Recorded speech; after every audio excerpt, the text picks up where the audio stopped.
আমি আফিয়া নবী আশান্ত। আমাদের আজকের বিষয় অটিজম শিশু সার্বিক ব্যবস্থাপনা। আজকে আমাদের সাথে আছে মোহাম্মদ আরিফুর রহমান রিপন, অটিজম গবেষক ও পরামর্শক। চলে যাচ্ছি স্যারের কাছে। স্যার, আসসালামু আলাইকুম। জি, ওয়ালাইকুম আসসালাম। কেমন আছেন স্যার? জি হ্যাঁ, ভালো আছি। স্যার, আপনার কাছে একটু জানতে চাই অটিজম শিশু সার্বিক ব্যবস্থাপনা বিষয়ে। হ্যাঁ জি, আপনি জানেন যে এই অটিজম শিশুর যে বিষয়টি রয়েছে যে এদের কিছু বিশেষ বৈশিষ্ট্য পরিলক্ষিত হয়, অর্থাৎ সাধারণ শিশুদের আমরা যা দেখি এই শিশুদের মধ্যে আসলে আমরা দেখতে পারি না। তার মধ্যে কিছু কিছু বৈশিষ্ট্য আছে, কোনো কোনো বৈশিষ্ট্য আছে যেগুলো খুবই চ্যালেঞ্জিং কিছু বৈশিষ্ট্য পাওয়া যায়। সেরকম হচ্ছে ধরেন যে সে হঠাৎ করে সে অ্যাগ্রেসিভ অ্যাটিটিউড করতে পারে। আবার সে দেখা যাচ্ছে যে কোনো কোথাও আপনি তাকে নিয়ে গিয়েছেন, সেখানে কোনো কিছু দেখে সে চিৎকার চেঁচামেচি করছে। আবার একটি বিষয় হয় যে এই বাচ্চাদের নতুন কিছু সে সহজে গ্রহণ করতে পারে না। অনেক সময় সে মারামারি করে ফেলে বা বক্সিং দিয়ে ফেলে বা স্পিটিং করে, থুতু দিয়ে। এগুলো হচ্ছে চ্যালেঞ্জিং বিহেভিয়ার। তো এই চ্যালেঞ্জিং বিহেভিয়ারের পাশাপাশি আপনি যদি এই বাচ্চাদেরকে যদি স্বাভাবিক জীবন যাপনের যদি আপনি লিড করাতে চান, যে না আমার বাচ্চাটি অন্য যে শিশুর মতো আছে সেরকম সে আচরণটি করবে, তাহলে আপনাকে একটি ব্যবস্থাপনা তাকে করতে হবে। সেই ব্যবস্থাপনাটা কি? সেই ব্যবস্থাপনাটা হচ্ছে যে প্রথমে আমাকে আসলে আইডেন্টিফাই করে ফেলতে হবে যে আমার বাচ্চাটি আসলে কোন ধরনের বৈশিষ্ট্যের ভিতর আছে।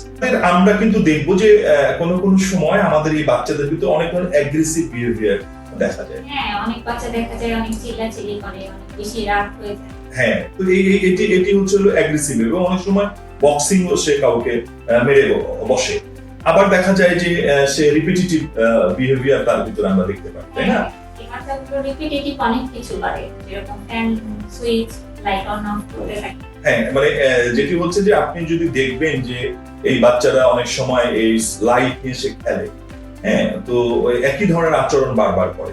তাহলে এইরকম যদি আপনি আপনার এই বাচ্চাদের ভিতর যদি আচরণটি দেখেন, তাহলে আপনার আসলে কি করতে হবে? আপনাকে যেটা করতে হবে, এই আচরণটি যেন সে আর না করে, এই আচরণটি যেন তার প্রতিবারে সে না ঘটায়, তাহলে সেটাকে আপনাকে একটা ব্যবস্থাপনার মধ্যে নিয়ে আসবে। এই ব্যবস্থাপনাটাতেই আপনি যদি বাচ্চাটাকে ফেলে দিতে পারেন, অর্থাৎ এটিকে আমরা যদি ওই আচরণিক বিষয়টাকে যদি আমরা নিয়ে আসি, তাহলে সেটাকে আমাদেরকে বলা হয় ABA, অ্যাপ্লাইড বিহেভিয়ার অ্যানালাইসিস। অর্থাৎ আপনি তাকে প্রথমে অ্যানালাইজ করবেন যে আপনার বাচ্চার ভিতর কোন ধরনের আচরণ দেখা যাচ্ছে, তারপরে সেই আচরণের উপর ভিত্তি করে আপনি তাকে ব্যবস্থাপনাটা দেবেন। ধরা যাক যে আপনার বাচ্চাটি সবসময় ডিগবাজি খাচ্ছে। তো এই যে ডিগবাজি যে দেওয়া, তাহলে আপনি কি করতে পারেন? এই বাচ্চাটিকে আপনি এমন একটি প্র্যাকটিস বা এক্সারসাইজের ভিতর আপনি বাচ্চাটিকে নিয়ে যেতে পারেন, তখন দেখা যাবে বাচ্চাটি ওই ডিগবাজির পরিবর্তে সে তার ওই এক্সারসাইজটি করছে বা সে ওই খেলাটা খেলছে।